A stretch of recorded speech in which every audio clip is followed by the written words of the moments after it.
पण एवढ्या अशा ज्याचा कुठे साहित्याशी संबंध नाही अशा डिपार्टमेंटमध्ये राहूनही देशमुख साहेबांनी इतकं दर्जेदार लेखन केलं आहे.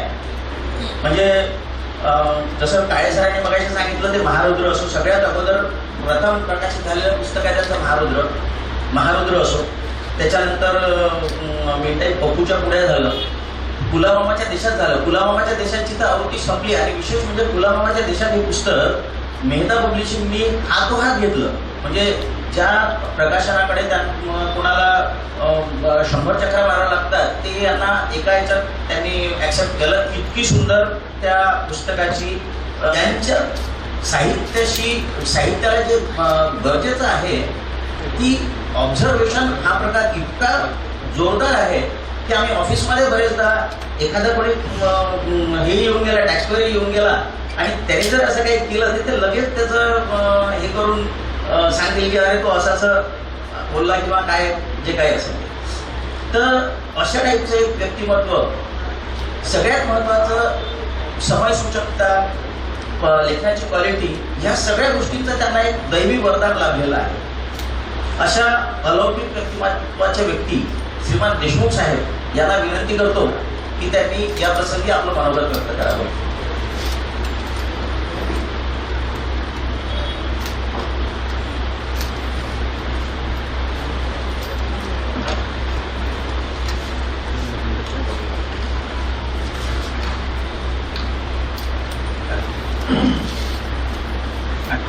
डॉक्टर श्री चंद्रशेखर कुलकर्णी, श्री संजय जाधव माझे मित्र, श्री बापा जाधव अधीक्षक अभियंता निवृत्त पाटबंधारे विभाग, advocate Shri Prashant Deshmukh, lions club Amravati इंद्रपुरीचे अध्यक्ष, डॉक्टर श्री प्रमोद काकडे जे अमरावतीच्या अंकुर साहित्य संघाचे समन्वयक आहे, विलास मराठे माझे मित्र, प्रबंध संपादक दैनिक हिंदुस्तान. विलास मराठींची ओळख द्यायला जाईल तर मग इथे पुन्हा भाषणासाठी वेळ नाही राहणार, इतके डेसिग्नेशन आहे त्यांचे. पण मी एकच सांगतो, प्रबंध संपादक हिंदुस्तान आपल्या प्रेमाचं आहे, तेवढी ओळख पुरेशी. नंतर प्राध्यापक डॉक्टर राहुल हांडेबद्दल एक असं की तो माझा भाचाच आहे, पण तो आता खूप मोठा झाला आहे. म्हणजे त्याला अहो का अरे काय, हे सगळे सर्व मंडळी याच्याशिवाय आमचे चंद्रभाऊ पवार, भरत देशमुख सर, बरेच सगळे खरं म्हणजे डायसवर येण्यासाठी टू वर्क विथ हिम ते सांगू नाही शकत शब्दात. इतकी मजा आली मला काम करताना. त्याच्याशिवाय जे म्युसिकलची मंडळी इथे आली आहे ते तर माझ्या हृदयातली आहे. मी पहिलं माझं ऑफिस होतं ते आणि तिथे सगळ्या या उत्सवपतींची पायाभरणी झाली असं मी म्हणेन. तिथूनच सुरुवात झाली बऱ्याचशा अतिरिक्त गोष्टींसाठी. तर अशा सगळ्या उत्तम लोकांमध्ये काही बोलायचं मला संधी मिळाली, त्याचा मी आता फायदा थोडा घेतो. काय आहे, अमरावतीचा स्वभाव वेगळा आहे. काही म्हणा शहर आहे, गाव आहे, सगळं आहे, पण अमरावतीच्या माणसाला अमरावतीविषयी एक वेगळंच प्रेम आहे. तर सांगायला काही खूप आहे आपल्यापाशी असं काहीच नाही, पण तरी प्रेम खूपच आहे. अमरावती म्हटलं की बाहेरच्या माणसाला अंगावर बाहेर गेलेला अमरावतीकर भेटला की त्याला वाटते आता काय हृदय याच्यासमोर उघडून अमरावतीचं प्रेम आहे. आणि अमरावतीमध्ये बोलण्याची स्टाईल आणि जो संवाद आहे त्याच्यामध्ये जो एक विनोदी ढव आहे ती विचित्र आहे. मी तुम्हाला उदाहरण सांगतो. मागच्या रविवारचं मी घरी येत होतो, रविवारची गोष्ट, सकाळी 10 वाजता वगैरे. आपलं लॉटरीमन म्हणजे धोबी चांगला वेळेस म्हणजे 50शीतला रस्ता आहे, मजेदार आहे. ते येत होते, ते माझ्या घराच्या दिशेने पायी चालत होते. मी 2 व्हीलरवर होतो. मी त्यांना म्हटलं अरे चला गाडीवर चला, पायी काय चालले, कुठे गेले होते म्हटलं. अंडे आणायला गेलो होतो म्हणे. अंडे बरोबर. काहून म्हटलं आज रविवार आहे, मोठं जेवण नाही आहे, अंड्यावर डिस्काउंट आहे. नाही म्हणे ते असते आपल्याकडे मटणच म्हणे रविवारी, पण आज अंडे आणले. काहून, समोरच्या घरची एक बुडी मेली म्हणे. ते होती म्हणे 90 वर्षाची, पण चांगलं नाही वाटत म्हणे बुडी मेली म्हणून मी अंड्यावर जमवलं. मी ऐकलं होतं की मोठी राष्ट्रपुरुष किंवा कोणी मोठा माणूस मेला की झेंडा खाली अर्ध्यावर उतरवतात. यांनी आमची मटणाची हौस अर्ध्यावर उचलली.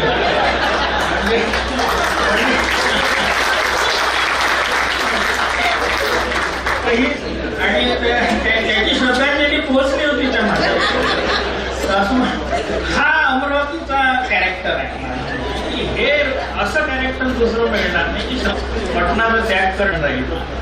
आता कोणी आपण गांधी चौकात एक बिल्डिंग कोसळली पामध्ये, सगळ्यांनी त्याचे व्हिडिओ पाहिले.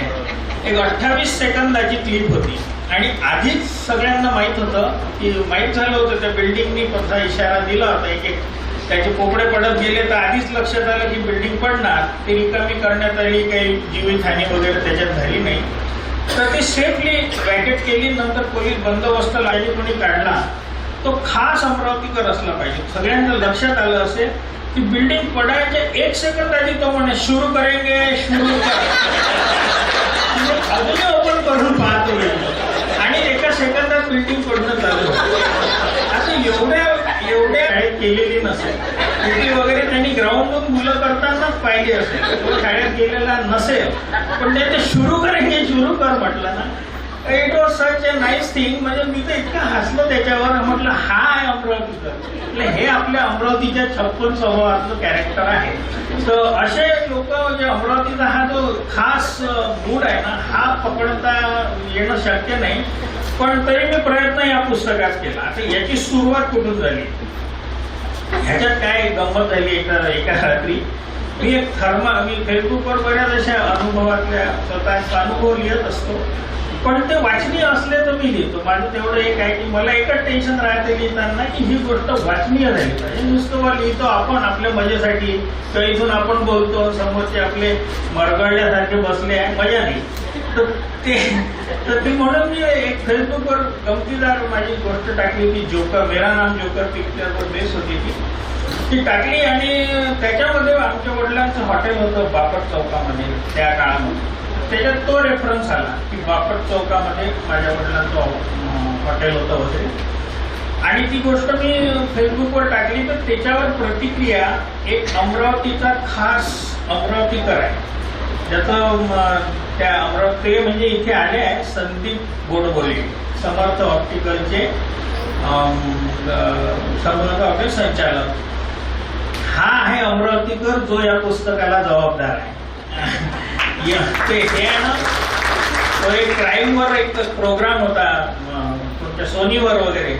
यही है वो आदमी, म्हणजे फसाद की जड़ यही है जिसने यहाँ तक की किताब लाया. तर संदीप भाऊंना मी 1 मिनिट बोललो तर वर या, कारण का तुम्हीच कारणीभूत आहे याला. तर यांनी काय केलं, तुम्ही इथे बघा 2 मिनिट मी किस्सा सांगतो तुमचा. त्यांनी काय केलं, मला फेसबुकवर कॉमेंट टाकली की बापट चौक तुम्ही ज्याला म्हणताय, बापट चौकात चौक नाही म्हणे. ऍक्च्युअली अमरावतीवाले सगळे त्याला बापट चौक म्हणतात, पण तो ऍक्च्युअली तो इट्स अ टी पॉइंट. 3च रस्ते आहेत तिथे. आणि गोडबोले साहेबांनी पॉइंट वर्ट आउट केलं. माझी ओळख नव्हती त्यांच्याशी काही. त्यांनी असं म्हटल्यानंतर मलाही रिअलाइज झालं. पण त्यांचे मित्र त्यांच्यासारखे पेरके निघाले. लगेच दुसऱ्या कॉमेंट आल्या, अरे अमरावतीत गांधी चौकात गांधी नाही आहे म्हणून, आणि खापर्ड्या बगीचात बगीचा नाही. तर हे जे विरोधाभास होते एकदम मला क्लिक झालं. रात्री 11:30 वाजता मी अशीच रचना बनवली आणि ती पुन्हा फेसबुकवर टाकली. तर it has gone tremendously viral अशी काही झाली. आंतरराष्ट्रीय इथे अमरावतीचे असे वेडे बसले आहेत आंतरराष्ट्रीय स्तरावर, त्या सगळ्यांनी मला रात्रभरात कहर झाला त्या रचनेचा. मग आपले विलासभाऊ वायद्यांचा सकाळी फोन आला, अरे तुम्ही असं नका करू म्हणे, बिना नावाची कविता फिरून राहिली. ते मला फोनवर म्हणे, बापू म्हणतात ते मला. अरे बापू, तुम्ही प्रेमाने बापू म्हणतात बरं. आता तेही सांगतो कारण काय आहे. आता तुम्ही मला सांगा, आपण आपल्या शाळेत एखादी मुली म्हणजे आपल्या वर्गातल्या मुली असतात, ते वर्गातली मुलगी नंतर आपलं शाळा वगैरे सुटल्यानंतर काय कोणतं कोणाशी लग्न, मला इतके प्रेमाने बापू म्हणते की त्यांच्या हृदयाचं किती मोठं हृदय. मी तर माझ्या वर्गातल्या पोरीचा नवरा भेटला तर तोंड वाकडं करतो, काय पोरगी कशी असो तिकडे, पण मी तोंड वाकडं करतो. पण आता यांचं हृदय इतकं विशाल आहे की ते मला इतके प्रेमाने बापू म्हणतात की माझा साळा हात आहे, आई कधी म्हणत मी मला बापू म्हणतो. तर इतकं गोड व्यक्तिमत्व आहे ते की म्हणजे जसं मधमाशाचं पोळं आहे पण त्याला डंख नाही, असा गोड माणूस आहे विलास भाऊ. एकदा टाळ्या वाजव. तर विलास भाऊनी लगे मला रात्री फोन केला, म्हणे अरे हे व्हायरल होत आहे, तुमचं नाव कापून लोक फिरवून राहिले ही कविता, पहिले तुम्ही हिंदुस्थानला द्यायची नंतर प्रकाशित करायची. मग मला छंदच लागला की मग असे अमरावतीतले विरोधाभास शोधून काढायचे.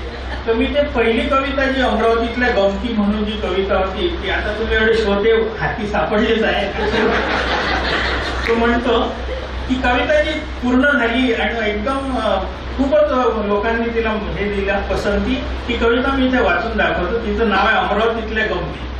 आणि गोडबोले साहेब याला जबाबदार आहे हे मी पुन्हा एकदा सांगतो. अमरावतीचं गणित समजून घ्यायला सोपं नाही, गमती इथल्या कळायला हृदय लागते, डोकं नाही.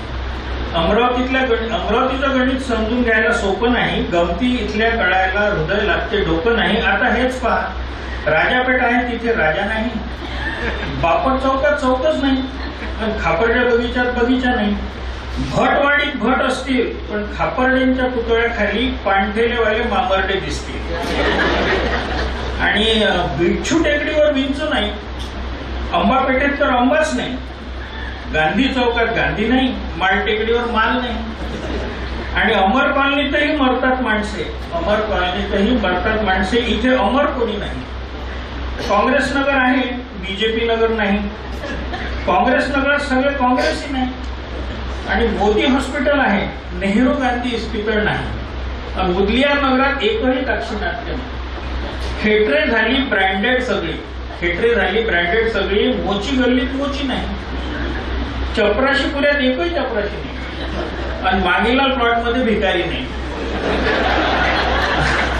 तपोवनात तपस्वी नाही, तपोवनात तपस्वी नाही, की कल्याण नगरात कल्याण नाही, कॅम्पवर कुठलाच कॅम्प नाही, आणि दस्तूर नगरात कुठला दस्तूर नाही.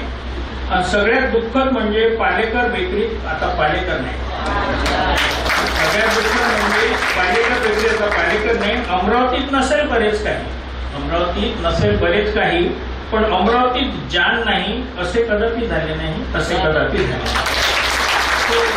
ही होती एक कविता आहे की ज्याच्यापासून हे सगळं प्रकरण सुरू झालं. एक आपण मी विनंती करतो कुलकर्णी सरांना की गोडबोले सरांना एक बुके देऊन त्यांचा नाही इकडून देतो ना व्यवस्था पूर्ण आहे.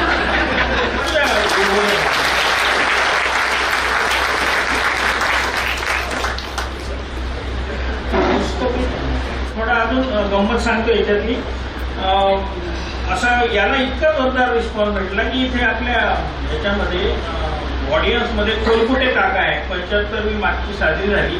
रोज सकाळी उठून कोलकुटे काकांसारखे ज्येष्ठ नागरिक फोन करायचे की या कवितांनी आम्ही नॉस्टॅल्जिक झालो, आम्हाला खूप मजा आली. असं रोज म्हणजे मला एक ते बूस्टरच मिळत गेलं रोज. तर कोलकुटे काकांमध्ये भरपूर एनर्जी आहे, तर रोज सकाळी फोन करायचे. अशा कवितांमुळे मला अजून जोर यायचा. असं मग ते 50 झाल्यानंतर मग पुस्तकापर्यंत आलं. आता अमरावतीचा फ्लेवर या पुस्तकात कसा आहे, अमरावतीचे वेगवेगळे काय याच्यामध्ये काय नाही आलं आहे मी सांगतो तुम्हाला. म्हणजे अमरावतीचे चौक, रस्ते, पुतळे, उद्योग, टॉकीज, सिनेमा, दुकान, हॉटेल, विहिरी, संस्था, थोर पुरुष, शाळा, महाविद्यालय, बाजार, दवाखाने, यात्रा, खेळ, पदार्थ, इतकंच काय. प्रशांतनगरात चर होता, चर ज्याला नाल्यासारखा खोल पाण्याचा चर होता. चर आणि नाले आणि सर्वात महत्वाचं म्हणजे माणसांच्या स्वभावाचं वैविध्यपूर्ण या चित्रण या कवितांमध्ये आलं. आणि त्याच्यामध्ये थोडीशी फिलॉसॉफी कधी आली हे मला कळलं नाही, हे त्याच्यात आपोआप होत गेलं.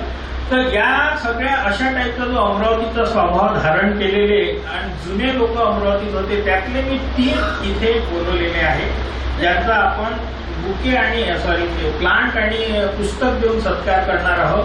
तर त्यांना मी पहिलं त्याच्यात बोलवतो की जसे आता खाद्यपदार्थांविषयी जी अमरावतीमध्ये खूप चलन आहे, गिलेवडे अमरावतीचाच पदार्थ आहे, दुसरीकडे भेटत नाही अशी स्थिती आहे. आपले तायडे होते गड्डा हॉटेलवाले, त्यांच्यासाठी तो सगळ्या अमरावतीचा जीव हळहळतो अशी स्थिती आहे.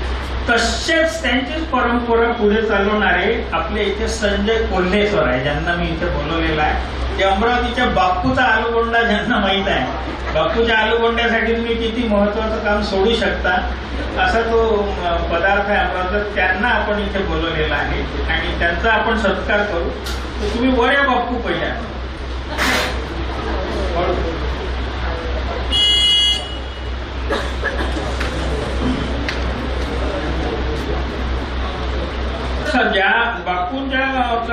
2 कवितांमध्ये अमरावतीची ओळख. खूप दिवस अमरावतीच्या बाहेर गेलो होतो, जीवाच्या तडपीनं वापस आलो होतो. अमरावतीत झाले होते बदल कमालीचे, जिकडे तिकडे दिसे शेंडे फ्लायओव्हरचे. म्हटलं अमरावती जाय ना का भलकुकडेच उतरलो. ऑटोत 2 जणांच्या बंधात मी सापडलो. एक म्हणजे दुसऱ्याले मी आहोत कोणीच नाही असं म्हणू नका, मामाले भानखेडेवाले समजू नका. आणि तर दुसरा म्हणे त्याले नाव घ्यायले महा घंटाभर लागन तुले, आणि तुझ्यासारखे विकत घ्यायला टाइमच काय लागते मला.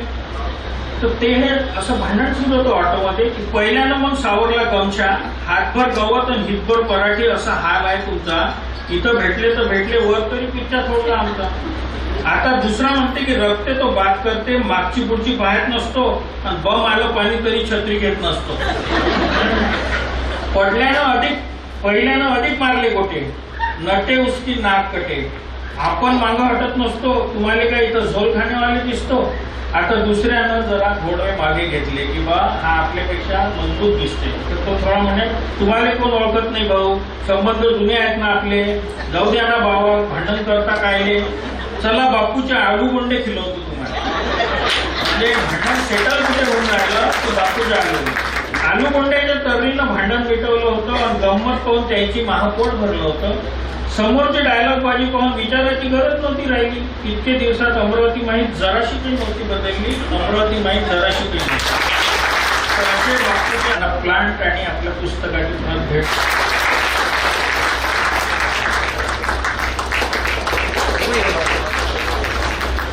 एक समोर तिकडे बघायचं.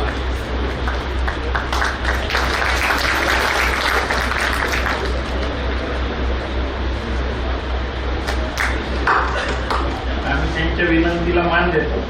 आणि दुसरी अशीच एक व्यक्ती आहे जिचं नाव म्हणजे जुन्या काळामध्ये हे पूर्वी जे आपल्याकडे मिठाईचे दुकानं वगैरे लागायचे होते तेव्हा भोलाजींचं हलवाई म्हणून हॉटेल होतं अंबाजीच्या, भोला हलवाई. तर त्यांचे पण प्रतिनिधी मी आता जे आहे त्यांना इथे बोलवलेला आहे. राजीव केसरीमल कपूर इथं आले असतील तर त्यांनी इकडे यावे. राजीव केसरीमल कपूर. आता ते एवढे टापटीप बनून आले ना, मला मी काही ओळखलंच नाही. त्यांच्या दुकानात जोपर्यंत त्या पेढ्याचा वास येत नाही तोपर्यंत ओळख नाही पडत. थोडा वाचून दाखवतो आणि मग त्यांचा आपण सत्कार. भुजियावाले झाले भुजियावाले, पण तेव्हा अमरावतीच्या हृदयात बसले होते भोला हलवाई पेढेवाले. छोट्या छोट्या आकाराचे पेढे ताजे असत, ताज्या खव्याच्या सुगंधाने गात्रे अधीर होत असत. अमरावतीत तेव्हाचा असा पोरगा सापडणार नाही. अमरावतीत तेव्हाचा असा पोरगा सापडणार नाही ज्याच्या जन्माला पेढे भोला हलवाईचे वाटले गेले. आता एवढा उल्लेख आहे. कविता बाकी इतर दुकानांबद्दल आहे, तर मी विनंती करतो डॉक्टर प्रमोद काकडे सर आहे, अंकुर साहित्य संघाचे समन्वयक. काय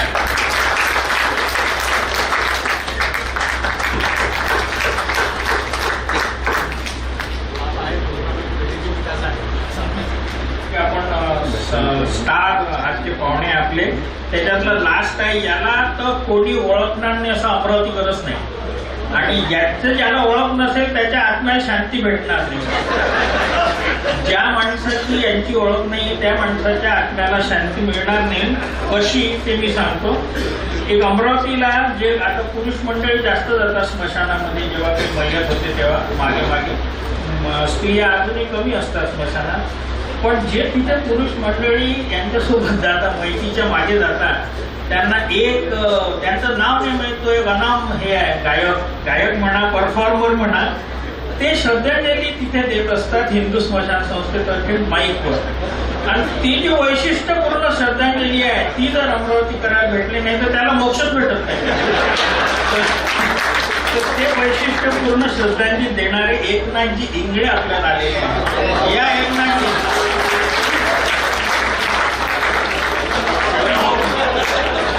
अमरावती नवीन आलो ना तेव्हा मला वाटतं ही आकाशवाणी आहे. कॉम्प्लिमेंट याच्यापेक्षा या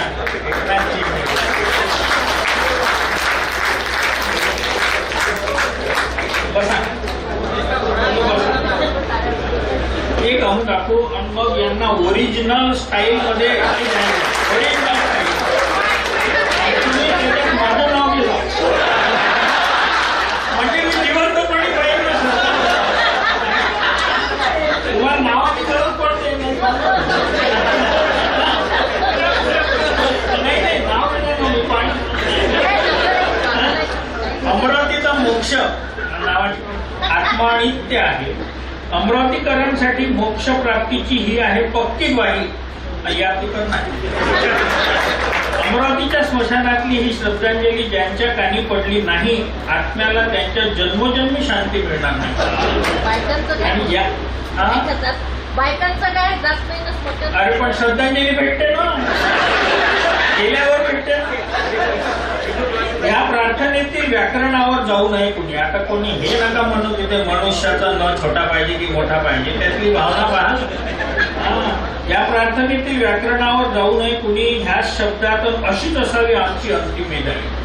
लहान होतो तेव्हापासून ऐकत आलो मोठ्यांची ग्वाही की मरणासाठी अशी व्यवस्था जगात कुठेच नाही. म्हणजे आपल्याला आपल्या स्मशानाचं एवढं कौतुक आहे लहानपणापासून असं स्मशानच नाही म्हणते कुठं. तू कुठं पाहणार आहे एकदा मेल्यावरच पाहिजे. तर जग फिरून या अवघे तरी तोड अमरावतीची मिळणार नाही. जग फिरून या अवघे तरी तोड अमरावतीची मिळणार नाही. स्मशानाचाही अभिमान बाळगणारी मंडळी इतरत्र सापडणार नाही. आता तुम्ही लाईव्ह परफॉर्मन्स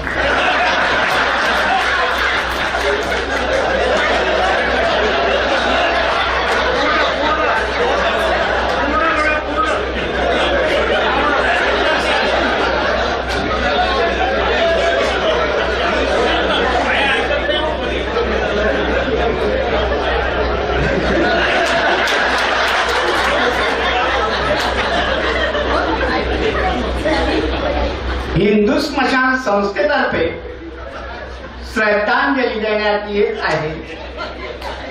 तरी उपस्थित नागरिकांनी 2 मिनिटे स्तब्ध उभे राहण्याची कृपा करावी.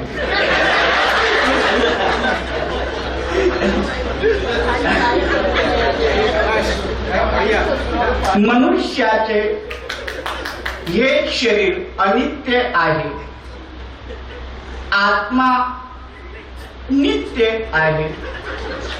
हिंदू स्मशान संस्थेतर्फे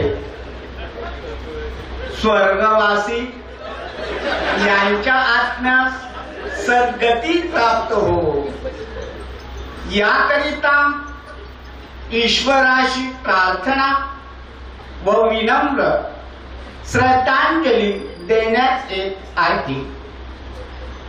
या प्रित्यर्थ हिंदू स्मशान संस्थेचे ट्रस्टी व कार्यकर्तेद्वारे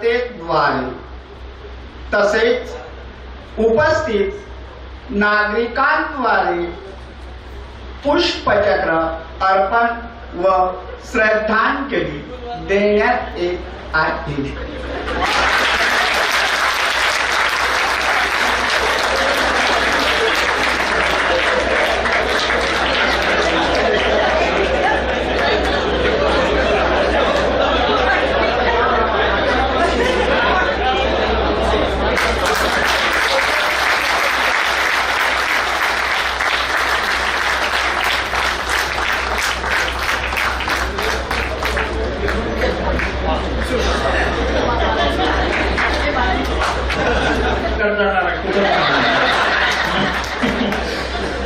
अशा या तिघा अमरावती याच्यावरून हे तिघेचे मी इथे आता वारंवार तोंडात नमुने शब्द येते पण मी तो मागे घेतो.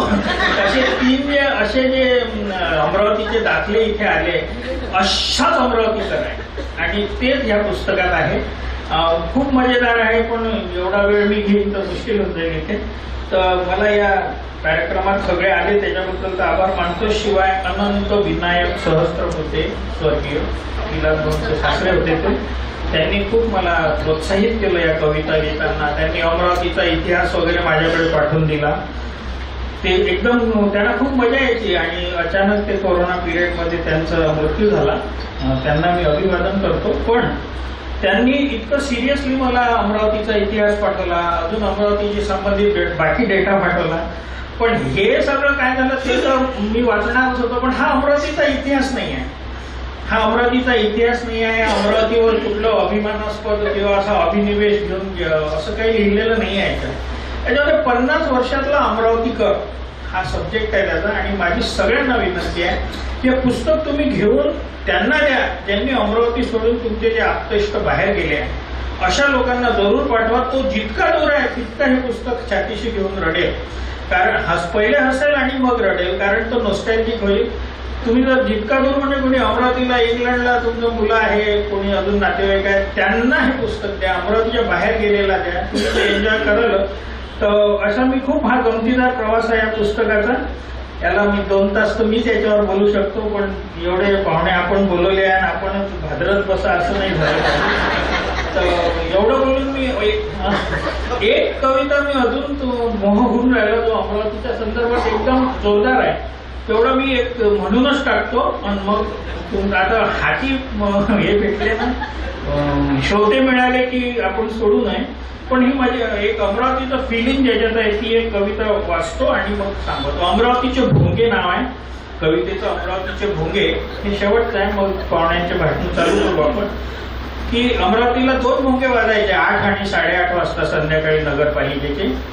तर हे 2 भोंगे आता अलीकडे भोंग्यांचा जसा द्वेष पसरवण्यासाठी वापर झाला त्याचा या भोंग्यांचा संबंध नाही.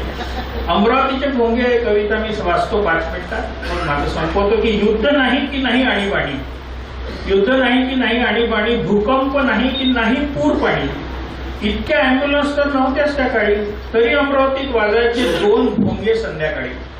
पहिला भोंगा वाजायचा बरोबर 8 वाजता, लगबग उडायची शहरात हा भोंगा ऐकू येताच. 8चा होय का भोंगा 8:30चा, प्रत्येक जण एकमेकास सवाल करायचा. दुसरा भोंगा 8:30ला जसा ताण भसाडी घेई, सगळ्या दुकानांच्या फळ्यांची बंद होण्याची हालचाल होईल. राजकमलवर असलो तर दचकायला व्हायचे, कारण हे सूर टिपेचे नगरपालिकेच्या इमारतीतून यायचे. गुमास्ता कायद्यानुसार ही वॉर्निंग असायची, 8:30 नंतर दुकान सुरू असल्याची कारवाई व्हायची. 8:30 नंतर दुकान सुरू असल्यास कारवाई व्हायची. दुकानदारांसाठी होती ही व्यवस्था खरी, तरी भोंग्यांची जोडी होती अमरावतीकरांच्या जीवनात रुळली. भोंग्यांसोबत लहान पोट्टे मस्तीत किंचाळायचे आणि त्यांच्या येण्याची वेळ झाली म्हणून नववधूंचे डोळे लकाकायचे. अर्ध्या लोकांचा माहीत नव्हता उद्देश भोंग्यांचा, जिव्हाळा तरी सगळ्यांना ह्या भसाड्या आवाजांचा. भोंगा वाजला म्हणजे दिवस संपला, इशारा स्पष्ट होता. दिवसभर राबलेल्यांसाठी भोंगा दिलासा घेऊन येत होता.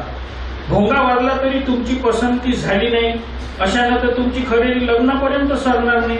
तक्रार करता करता दुकानदार ठाण आवडतं घेईल, उठता उठता गिरायकांची पसंती होऊन जाईल. 8:30चा वाजला भोंगा तरी पोरगी घरी आली नाही. जाय बरं बापू पाहून ये, ताईची सायकल पंक्चर तर झाली नाही. चिंता आई आजीच्या चेहऱ्यावर दिसायची. दुसऱ्या भोंग्याच्या आत पोरगी घरात असायची. अर्ध्या तासाच्या अंतराने भोंगे रोज वाजायचे, पण मनात अमरावतीकरांच्या 24 तास राहायचे. कर्कश हाळी ही नव्हती केवळ प्रशासनाची, कर्कश हाळी ही नव्हती केवळ प्रशासनाची, जाणीव होती भोंग्यांमागे मानवी मर्यादांची. कुठेतरी थांबायचं असतं, जाणीव देऊन गेले. कुठेतरी थांबायचं असतं, जाणीव देऊन गेले. 8 आणि 8:30चे भोंगे धीराची व्याख्या सांगून गेले. धीराची व्याख्या सांगून. थँक्यू.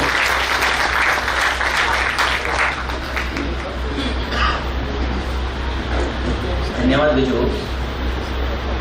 सर्व त्यांच्या भाषणात जो सगळ्यात सुरुवातीला गोडबोले साहेबांचा उल्लेख आला, त्यांना तर आम्ही अमरावतीकरांनी धन्यवाद द्यायला पाहिजे की त्यांच्यामुळे एवढी चांगली रचना